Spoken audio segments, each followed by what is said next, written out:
We are on the cusp of a major social change. Do you feel it? Even if you don't, make no mistake, change is coming, and it is going to be unforgettable. I'm your host, Dr. Sarah Hart, and here on Prime Spark, where we work with and on behalf of women over 55, I want to help you find that spark that will ignite your way forward, reflect your gifts to the world, and illuminate your path through this next stage of life. Through these podcast conversations, I hope to inspire you to see how you can make a significant contribution to some of the gnarly problems that are facing us right now. Join me, and together let's discover our Prime Spark. Hi, and welcome to Prime Spark. I'm Sarah Hart, and I'm so happy you're here with us. Prime Spark is designed for women over 55 or close, with a goal to help us all live our happiest, most fulfilling and productive lives now and in the future. The mission of Prime Spark is to change the way our society sees and treats older women. That's a big mission, which only means we all need to be involved and we need to get started now. And today I have the pleasure of talking with S DeNike, a woman whose work I greatly admire. S DeNike works with sage-age individuals who have big things to do in their life, in a fit body to boot. She has 40 years of dance and healing movement experience and well over 20,000 hours instructing sensitive souls in healing and intuitive energy studies. She brings it all together in her business, Holistic Mind and Movement. Hi, Linda. I'm so happy you're here with us today. Why, thank you so much. I'm happy to be here. It's exciting. Yeah. So just in getting started, tell me, do you experience getting older? And if you do, what is that experience? And if you don't, why is it that you think that you don't? I would say that yes and no. How do you like that? Teeter-totter, right? Yeah, I would. One experience of getting older, walking past the mirror and wondering where the brown hair went. So really the image in my mind, and I've had gray hair for over 10 years. I'm 69, maybe longer. Yeah. And so the visual, I always surprise myself. Now, on the other hand, I feel inside young. I feel young. I have low energy. I'm real, I'm kind of like what you would call a sensitive, intuitive, a psychic. That's the old term that we used to hear a lot. And so I'm so sensitive to energy. I do have up and down days, and that's been one of my that's why I do what I do, because I have to manage that aspect of being very sensitive to energy.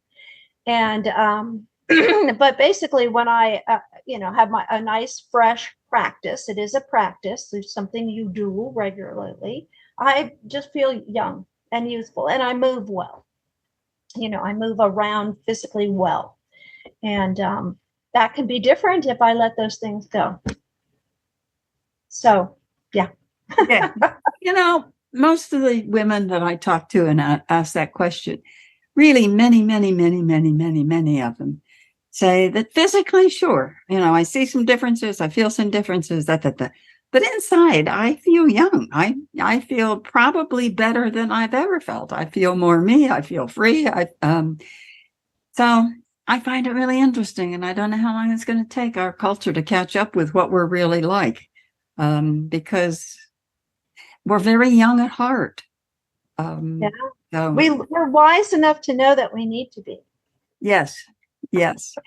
Now, you all listeners can't see that Linda has gorgeous white gray hair and a very, very, very, very long braid. And so when you say if you've had gray hair for 10 years, it must have taken you longer than that to grow that braid. Well, perhaps it did. That's another thing. Time is kind of sketchy with me. I literally have to sit down, kind of create a mental timeline and begin to focus into what was going on at that time to know information, you know, and given my background, that's the way I operate. I use those intuitive senses to kind of direct my entire life, and always have. So yeah, let's see. I started dancing again at about age, gosh darn, it's no, it really is just about 10 years um, that I let the length of hair grow. And this happened because I'm a dancer. That's my background, dance. And I wanted to get back into dancing. I had let that go for a large window of time. And I wanted to get back into dancing, contacted an old performance friend who had a company and said, Shar, I want to take classes. Will you take me? She goes, come on down. And so here I am with these beautiful Persian women, 30s, age 30, and I'm like 50, late 50s. And everything was a bit of a struggle to get back into dance, turns, because you lose your brain equilibrium if you don't use it. However, if you use it, you get it back. So I would look at her and say, I'm going to throw up with these 50 turns. And she goes, that's okay if you have to. Just stop. Settle down, get back into it. That will normalize for you once again. I'm like, I highly trusted this, sage dancer. And I'm saying, okay, that be the case, I'm doing it. And of course it came back. And anyway, so that's not an issue anymore. Let that be a big message to people. What you had, you can get back. Rather than thinking you cannot get those things back, you can get so much back. I even feel as far as movement and dance, taking care of my body, I'm better than I was because I'm more conscious than I was, when I was younger. So when you say you got back into dance about 10 years ago, when did you start dancing and what kind of dancing? I was 4. You really don't want to go back that far. I did, what all of us did at that age was tap, acrobat, and ballet. So this is all like, get your kids somewhere to move them around kind of classes. But I started classical ballet at age 10. I was very, very, I loved it. So that was like 3 times a week. Then it shortly, as I grew a couple of years older, it was every day of the week. Then it was 3 times a day into my teen years. And I was a ballet geek, and so that's my foundation, very strong foundation. I really understand how to use the muscles to form the body, to strengthen parts of the body. So people may not relate ballet to their current life body, but so much of what you learn in there helps to strengthen, everything from the floor up. And I actually teach that stuff in a modified way. I don't think classical ballet and going on stage, but think ballet technique, learning the beauty of ballet, basic exercises, but for the purposes of strengthening your stage age body, getting really strong hips, because it's one of the most frail things when bodies get older. You hear about hip problems, and downhill problems. So I'm like, no, we're getting strong hips, strong buttocks. That's the foundation of the back. We're going to be powerhouses. And so that's what I did. I started dancing again, and I just went back into pulling in all my, when I stopped dancing, I did have that period of like 30 to 55 or so. I stopped dancing. I did various things like yoga, qigong, tai chi, but not to the degree of dance training. very intensive dance training, and I was a dance performer. Um, I I lost a lot of strength because I was a strong dancer, and I began to have back problems because I also had a stressful life. And so, in this period of time, which is a good chunk of time, I learned how to do exercises to alleviate back pain or back crisis because I was in crisis. I was down to the floor, faint kind of thing, crisis with back problems. I learned how to use my background in meditation and stress release to, you know, make the healing process faster, because if you can be relaxed and open and have flow through these channels, the body can heal quicker. And I learned the beauty of breath, this amazing thing that comes with the body that we do not utilize to the degree we need to. And so I really use that now. That's what I help people with, those things. I work with a group of older women, and these are part of the things that we do in our work, plus a lot of balance, a lot of movement, dance, exercise. So what do you mean by sage age?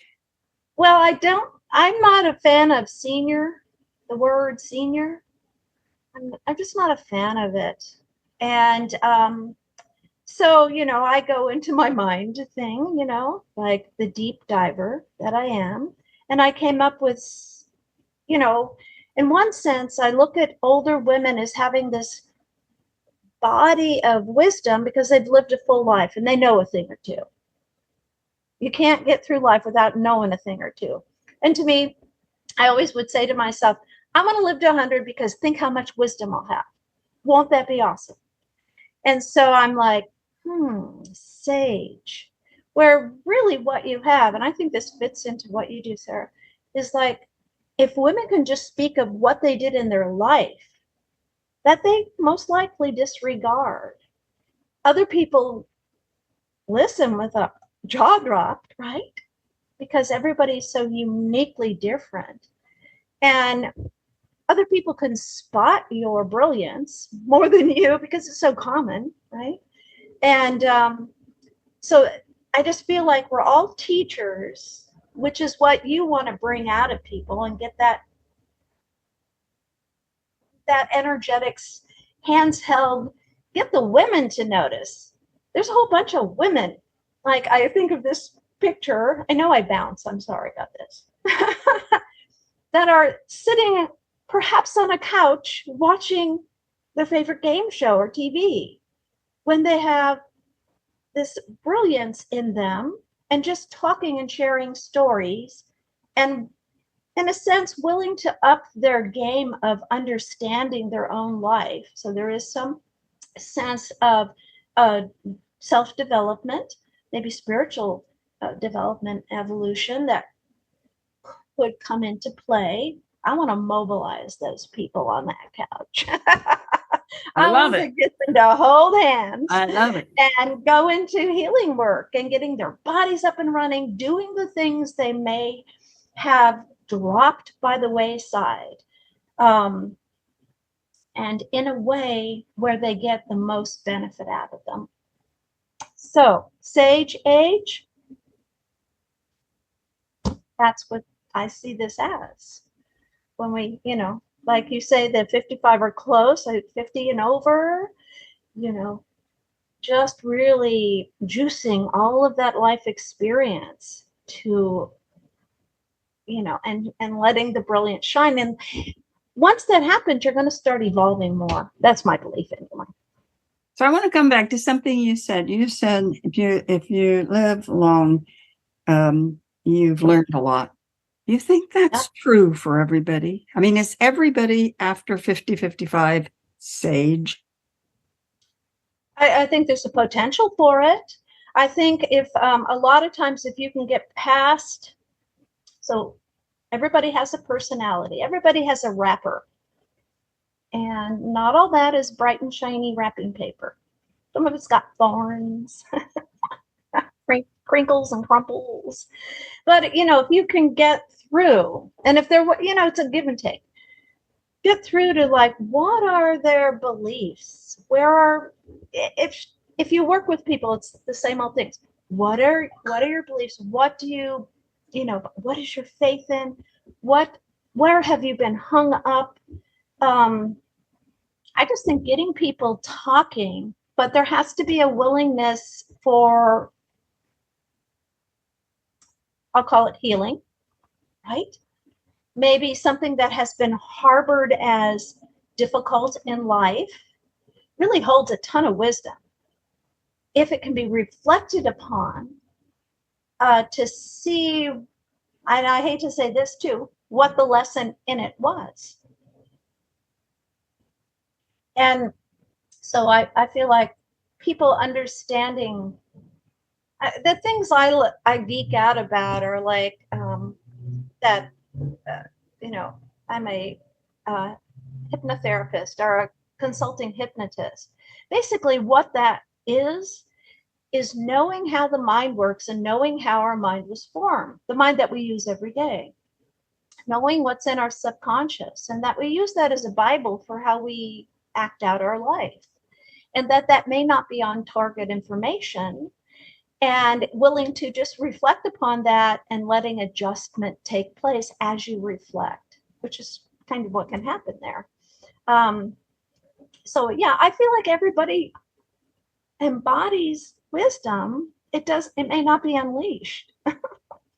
It's a wonderful way of saying it. I'm gonna think that, because I know people have talked about that they don't like to hear me say older women. And so they say wiser women. And I say, well, I'm not sure all of us are wise. I know some really wise young people. And Yeah. I know some older people that I don't know if I would describe as wise. The potential may be there.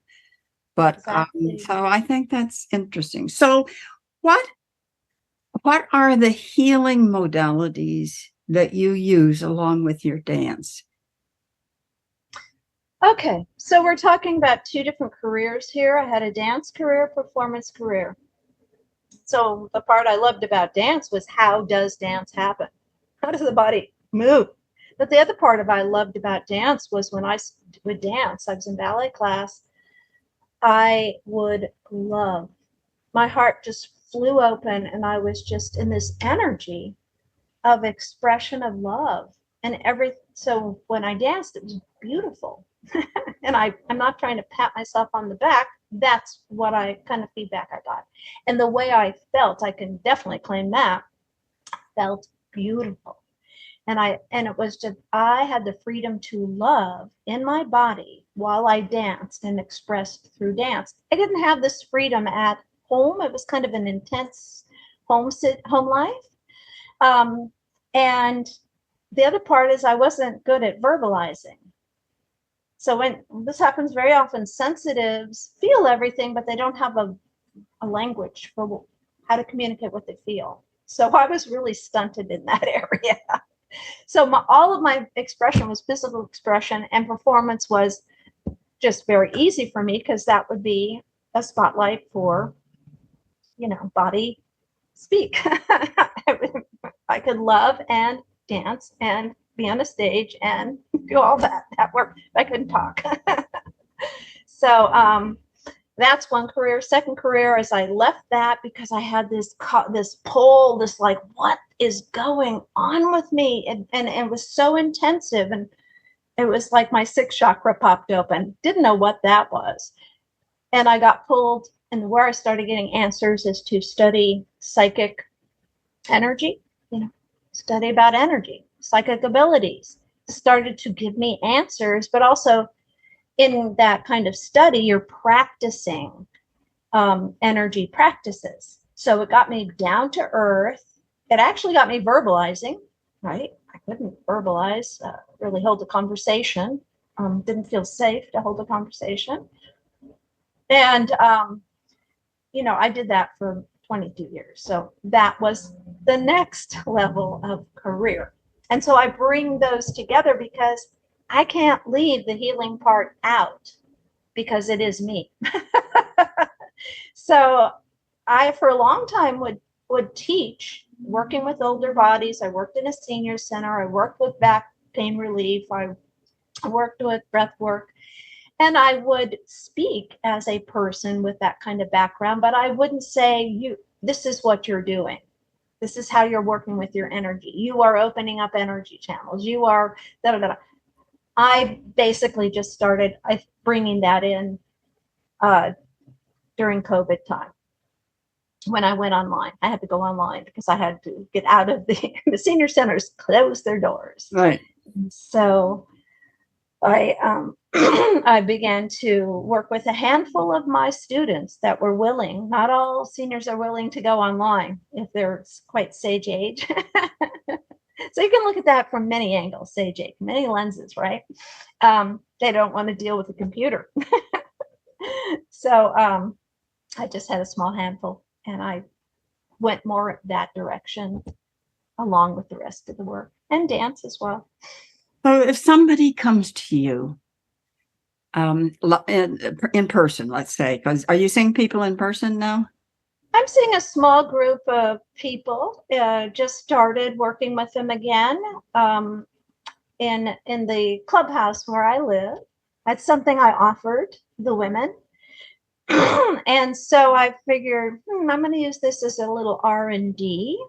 I want their language. How do they, exactly the questions you're asking me, it's like, how do they speak to themselves? And we know why that is. That's used in marketing. So people can like, that sounds like me, you know, and they can latch on. So, you know, they can begin to undo some of the things they do that we do with our mouth, our mind. So I am working with a new group of women. So when somebody comes to you, what if I came to you, what would you have me do? What would I do from the beginning? Well, first of all, you'd have to let me know why you're coming to me. So say you came to me purely for your body was in pain. And I kind of would start in a sense from the outward, and I'd start with just pure postural alignment. How are you holding your body? You know, and can we start there to make some adjustments? And so through this process, you get to know me and how I work. And, you know, all of me kind of leaks out through me as I'm working with the person. They get more of an idea of what's happening. So we may start purely physical. How are you holding your body? Where does it hurt? How is what you're doing contributing to the pain? And work on that level. Get some exercises with breathing. So breathing exercises with movement that would alleviate pain. Structural placement that would help, you know, not exacerbate pain that you may have. Opening up the body, getting some of what happens with gravity, right? Boom, we're compacted, opening up the body, the joints, building the muscles to hold the body up and erect, and placing the structure of the body where it needs to be, developing the muscles to hold it. I would work on that level. And also start to listen. How do you refer to yourself? How do you refer to your body at this age? This is what happens when you get old. Oh, no, no, no, no. Let's rethink that. And, you know, so typically what I do is to help people kind of begin to listen to themselves and learn about how their words guide all the already instruction from life inside them to go into action. So if I say, oh, it just keeps getting worse, subconscious delivers. Oh, let's get worse. You know, understanding how you work, how the mind works, the subconscious mind works. So that's would be the understanding hypnosis. We're up against that all day long. One thing after another, one trance after another. We go for belief systems. So that if you were coming to me for healing and energy work, I am more of in liking to teach people about their own energy system and their effectiveness with it. Rather than me do the work, healing work for you, which I can, I want to teach you about your energy system and how to get it flowing and moving, and know that it has to keep circulating, and know what might influence, what on an energy level might influence all the way to body physical. Is the thing that most people come to you for pain, or what do you work primarily with women or not? Primarily with women, but there have been men who are attracted to the work because it's slow work. I find that men generally like to really, I tell them, please do not fold, spindle, or mutilate yourself. There's more of a push that men often give the work they do. Men who like yoga would get it, because they're willing to take a gentler approach to something. And that's where all the learning is in the subtleties of the work and the observation and subtle shifts and changes. So, yeah. So let me come back. I did all what I do. Right. Let me come back to what I asked you when I got sidetracked into working with men. What do most people come to you for? Pain or understanding or problems or wanting to increase joy, or what is it? So at this point, most of them come on the levels of either building strength, or that's the entry point now, I would say. But prior entry points, when I worked in the senior center, the class was called the back class. So they knew it's like back pain relief and awareness of the back. So I have mixed entry points, so to speak. But really it's about strengthening, getting the older body strengthened. And yeah, I would say that. And then a lot of them transition into learn about healing and just how they're using their mind about their body. So, but I would say now the current entry point is having something to do with body breaking down, body needs help, body needs strengthening. Can I begin to do that thing I used to do again? That kind of entry point.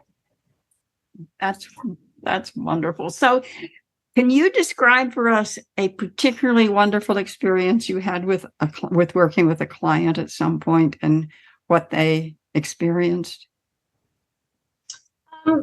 Now, a lot of my people I've had for 9-10 years. So I get to see this progression, lovely progression. But I have some stories, and I don't even know if these would be like the kind of stories where you would market with them, but things that just thrill me. I have a 90-year-old. I've had her for 9 years. She came to me on canes and bad knees. She came into the classroom after my meeting her, after I taught a dance class, telling me proudly she couldn't dance because she had bad knees. And I said, well, you come with me and we'll strengthen below and above, and we'll see if we can't get some changes here. So she did. And so I had a dance group, and she danced in that dance group on the stage, running all over it for 5 years. Now, to me, that's huge. That is huge. Yeah, given that, and she was older, we put when she would tuck her out, we'd put chairs, we'd have spotters, and everybody would, she was the oldest dancer. Everybody would be aware to, be aware of the people around you if they need help, because we're working with older bodies. So I had to actually make her sit down, recover. And I would teach her how to recover. I taught her how to meditate so she could pull her energy and build her energy level again to get up and help, just start participating again. So she learned a lot. Where this really benefited her is she had all this practice in breath work, meditation, getting her act back together energetically. She went through uh, a procedure and they punctured her lung, but they did not know it. Neither did she. When she got home, uh, there became a fluid leak and her lungs were filling with fluid. Because she knew how to breathe through all the breath training, she was able to call the paramedics, breathe past where the fluid was building, and basically, save her butt until, sorry about that, until the paramedics got to her. So this is what I feel so important. If you can learn some fixes to learn how to listen to your body, which I teach, learn some fixes that you can do in the moment that will either alleviate it so it won't turn into something big, say it's a twinge, a muscle thing, or buy time that you need until you can get professional help, which could be paramedic or getting to the doctor. Those are things everybody should know. They should know that they can do that. They have the power to do that, to work with their own bodies, and they don't have to think that they can't. And I say this because I've watched people tell me, bending over with bad back, know exactly what the pain is because I was there way too many times. Say, well, I'll join the class after I go to my doctor, can't see him for a month. And every time I'd see them, they're bent over farther and just screaming agony. You can just see their insides, eventually not seeing them at all because they didn't act in the moment to take care of something that they could have better. She could have had relief just from coming in and breathing in my class. I had many people come in and racking in pain and go, oh my God, I came in, I was in such pain. I don't have any pain, because the body can supply that to you. Right. If you know how to access it. Yeah, when you talk about that, Linda, one of the things that occurs to me is that potentially a lot of surgery on knees and backs, and especially knees and backs and hips, I think would be unnecessary if people did some of the kind of work that you offer. I believe that. I won't say that. No, you can't say that. You don't say that to people. You didn't say that. I said that. You didn't. Yes, you said that. I have had people who have come to me. I have one woman who said, I got to find an old ballet dancer who understands injuries. That's what I want. And then she came to my back class and she's like, oh my God, I dreamed you up. An old ballet dancer. An old ballet dancer who knows what injury is and feels like. That was me, right? I knew injury. And she had knee replacements and hip replacements. They wanted to do her neck. And so in class, there's a certain maintenance that must go on if you have joint replacement. And she made me very aware. This is a real important thing. People leave this part out. It's not to be left out. And so she would just, get stronger and better at things, practicing what I taught. And yes, I did know injury really well and pain and how to get out of certain things. And she'd even come like, oh my God, I'm so scared. I've been studying, looking at the computer and my neck, and they want to do my neck and I can't let them. Oh my God, I'm so afraid. So I know I need to get to class. She gets to class, does the exercise, which if you tell me at the beginning of class what's going on with you, I'll go, okay, well, that's what class is today. We'll work on that. And she's like, took the class. How you doing? Oh, it's gone. She's like, ah! So we are almost out of time, Linda, but tell me, what's next for you? Good question. So I feel just like when I transitioned from dance life to energy work life, healer, reader, clairvoyant, I did all that stuff, and I was a trainer. And then leaving that life, I evolved my own thing. which is kind of what we're talking about now. And I feel like something like that is happening right now. It's almost like there's a bit of unknown. And, you know, one thing I do know is I have to teach. That's me. I got to have fun and play. That's me. I got to continue to do healing. So I don't really see myself doing something different, but the way I do it might be different. Oh, this is So going to be I don't fun. have the picture yet, but I love this. I kind of love the not knowing space where it could drive you nuts, but I'm like, okay, let's see what this looks like. Yeah, no, I I think get my downloads. if we can get into being excited about and loving that transition time, that Big word, loving, heart, yeah, loving. Heart is huge. Heart is a different kind of guide, and we've always been guided by the intellect. So I really feel like that's a huge piece. yeah, The I heart. agree. I Heart think is a I different think guide. that we know rather than Yeah, know. yeah. Anyway, Heart now. the audience can't see all the things we're doing about pointing to this and pointing to that, but I hope that everybody gets a sense of it. So, Linda, this has been so wonderful. I'm sure people would like to get in touch with you. If they want to do that, how can they do that? Well, I have a website, lindadenike.com. So the website. You can also friend me on Facebook. Just a personal friend, lindadenike.com. And message me. I heard the podcast and I am interested in what you do. Can we have a chat? And of course we can. We can connect. Yeah.